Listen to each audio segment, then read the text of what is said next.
હાલો ખેડૂત મિત્રો, રાજકોટના મસાલા માર્કેટમાં તમારું સ્વાગત છે. આજે તારીખ 28 જાન્યુઆરી 2026. આપણે બજાર ભાવ જોઈએ. પાલકથી આપણે શરૂઆત કરી જે 1 રૂપિયાથી લઈને 1.5 રૂપિયા સુધી પૂરીઓ વેચાય છે પાલકનું. જે ભાઈ મોટી મોલડીથી આવે છે આ પાલક લઈ દાણા 10 રૂપિયા. મૂળામાં જઈને તો 30 થી લઈને 40 રૂપિયા સુધી પાથરો વેચાય છે, જે ઓલ ઓવર હોલસેલ ભાવ છે. મેથીમાં આવું થયું પેલા હા ભાઈ, મેથીમાં આવું થયું 10 રૂપિયા. મેથી પણ એકદમ મસ્તી મેથી છે અને વજન વાળું સારું એવું પૂર્યું છે. બજાર ભાવ 2 થી લઈને 3 રૂપિયા પૂર્યું છે. આપણે હક્કાભાઈ ખેડૂતનું નામ છે, જે ભાઈ મોરડીથી આવે છે. દેશીમાં આપણે જોઈને તો 15 રૂપિયા કિલો વેચાય છે, જે છૂટું વેચાણ છે 15 રૂપિયા કિલો. કયું ગામ બાપા? રમેશભાઈ ખેડૂતનું નામ છે, અને ભાઈ રમેશભાઈ રાની રાજપરાથી આવે છે, સુરેન્દ્રનગરનું રાજપરા. આ દેશી ધાણા લે. ફુદીનામાં બજાર ભાવ જોઈને તો મંદી પડી ગઈ છે. મીડિયમ ફુદીનો 2 રૂપિયાથી લઈને 3 રૂપિયા સુધી પૂરીઓ વેચાય છે. ફુદીનો આપણે મેહુલભાઈ ખેડૂતનું નામ છે, અને ભાઈ મેહુલભાઈ કુવાડવાથી આવે છે અને હોલસેલથી આ પુદીનાનું વેચાણ કરે છે. પેલા તો ખેડૂતને સમજવું જોઈએ કે લીલું લસણ વેચવું હોય તો આવું લસણ જોઈએ, એકદમ સફેદ ગાંઠિયો અને લીલું પત્તું. તો 50 રૂપિયા સુધી કિલો વેચાય છે લીલું લસણ. અને આપણે ભાઈ દિનેશભાઈ જેનું હોલસેલથી વેચાણ કરે છે. લીલી ડુંગળી જોઈને તો રાજકોટ માર્કેટમાં ખેડૂત ભાઈઓ પહેલા આપણે જોવાનું કે ડુંગળી આવી હોય ને તો રાજકોટ માર્કેટમાં 1 નંબર ગણાય. એકદમ લીલો ગાંઠિયો અને આ પત્તો એકદમ લીલું અને લાલ ગાંઠિયો સોરીઓ, જે 1 નંબર આને ડુંગળી ગણાય. આવી ડુંગળી હોય ને તો 25-30 રૂપિયા સુધી બજાર આવે. આ ડુંગળી આપણે હિરેનભાઈ લઈને આવે છે કુવાડવા વાળા, જે માર્કેટની 1 નંબર ડુંગળી. બાકી પછી બીજી ડુંગળી હોય તો 15માં પણ વેચાય. આપણે જોવો ને તો આ તાંજરિયો આપણો દેશી લોકલ તાંજરિયો, જે 5 થી લઈને 7 રૂપિયા સુધી બજાર થાય છે. આખા પાનનો સારું પૂરી હોય ને એટલે. અને આ તાંજરિયો છે ને આપણે ભરતભાઈ શિરોડા વાળા જે લઈને આવે છે. આ 1 નંબર તાંજરિયો. આ રાઈ ભાજી જોઈને તો રાઈ ભાજી મોટું છે, જે 4-5 રૂપિયા પૂરી હોય છે. આ મોટું પૂર્યું છે.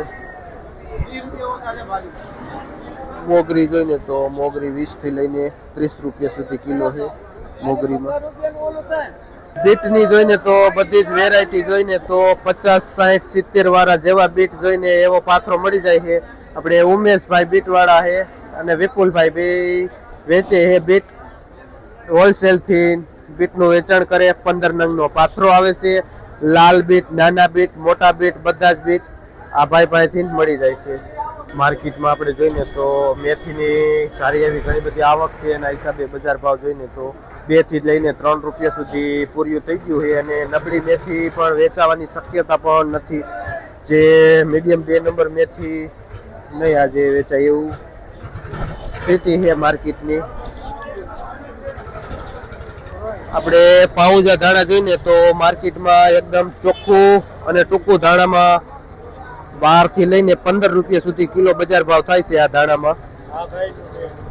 ને ભાઈ રણજીતભાઈ ખેડૂતનું નામ છે, અને કાળાહાર ખેડીથી ભાઈ આવે છે આ ધાણા લઈને. જે 1 નંબર ધાણા છે, વજન વગરનું અને ચોખ્ખું. પાન પણ ચોખ્ખું છે અને થળિયામાં પણ કસ્તર એટલું છે નહીં. જે 15 રૂપિયા ધાણામાં બજાર ભાવ થાય છે. બાકી મીડિયમ ધાણા 10 રૂપિયા કિલો પણ વેચાય છે. સીલ ભાજીમાં બજાર ભાવ જોઈને તો અને બથવા ભાજી પણ કહેવામાં આવે છે. અને બજાર જોઈને તો 5 રૂપિયાથી લઈને 6 રૂપિયા સુધી પૂરીઓ વેચાય છે આ બથવા ભાજી. અને હુવા ભાજીમાં પણ એવી જ બજાર છે. 4 થી લઈને 5 રૂપિયા સુધી પૂરીઓ હુવા ભાજી વેચાય છે. થોડી ઘણી 6-7 રૂપિયામાં પણ વેચાય. બાકી એવરેજ 4-5 રૂપિયા હુવા ભાજીમાં ગણાય છે. શું નામ ભાઈ તમારું? રાજુભાઈ ખેડૂતનું નામ છે. કયું ગામ? જે ચોટીલા ખેડી રહ્યું ને ત્યાંથી રાજુભાઈ આવે છે ખેડી ગામથી આ ભાજી લઈ. આપણે ધાણામાં બજાર ભાવ જોઈને તો ઉધડું પોટલું 200 રૂપિયાનું વેચાય છે. અને મેથી મંદીના હિસાબે 100 રૂપિયાનું મોટું ઉધડું પોટલું વેચાય છે, ઉપડે એવું પોટલું. અને આપણે બહાદુરભાઈ ખેડૂતનું નામ છે, અને ભાઈ બહાદુરભાઈ રાની ગઢડિયા ગામથી આવે છે આ મેથી ધાણા લઈને. અને ઉધડું પોટલું વેચે છે. માલ ઘણો બધો આવેલો છે, ભાજી મસાલો એના હિસાબે બજાર ડાઉન છે અને શિયાળામાં માલ થાય છે પણ એટલો બધો પુષ્કળ. આપણે એમ જોઈને તો લસણની પણ એટલી બધી ઘણી બધી આવક છે. ખેડૂત ડુંગળી જેટલું લસણ લઈને આવે છે. આ લસણ જો ને કિશોરભાઈ ખેડી વાળા લઈને આવે છે. શું ભાવ ગયો? જે હોલસેલ 30-35 રૂપિયા કિલો દે છે. જે આટલી ખેડૂત પેલા ડુંગળી લઈને આવતા હતા એટલું અત્યારે લસણ લઈને આવે છે. ફૂલ મંડી આપણે આ મોગરી જોઈને તો બેડી ગામથી આવે છે, જે 25-30 નું પૂરીઓ વેચાય છે. જે આપણે વિશાલભાઈ ભાઈનું નામ છે. રાજકોટના માર્કેટમાં વિશાલભાઈ સૌથી વધારે મોગરીનું વેચાણ કરે છે, બેડીવાળા. અને એક નંબર મૂળાનું. મૂળા હું ભાવ? મૂળા પણ હારામાં હારા મૂળા જોઈને તો 40 રૂપિયા પાથરો મળી જાય છે વિશાલભાઈ બેડીવાળા. હવે આપણે અમેરિકન મકાઈમાં જોઈએ. અમેરિકન મકાઈમાં જોઈને તો 17-18 રૂપિયા કિલો છે, જે એક નંબર અમેરિકન મકાઈનો. આખી બોરીનો ભાવ છે હોલસેલ.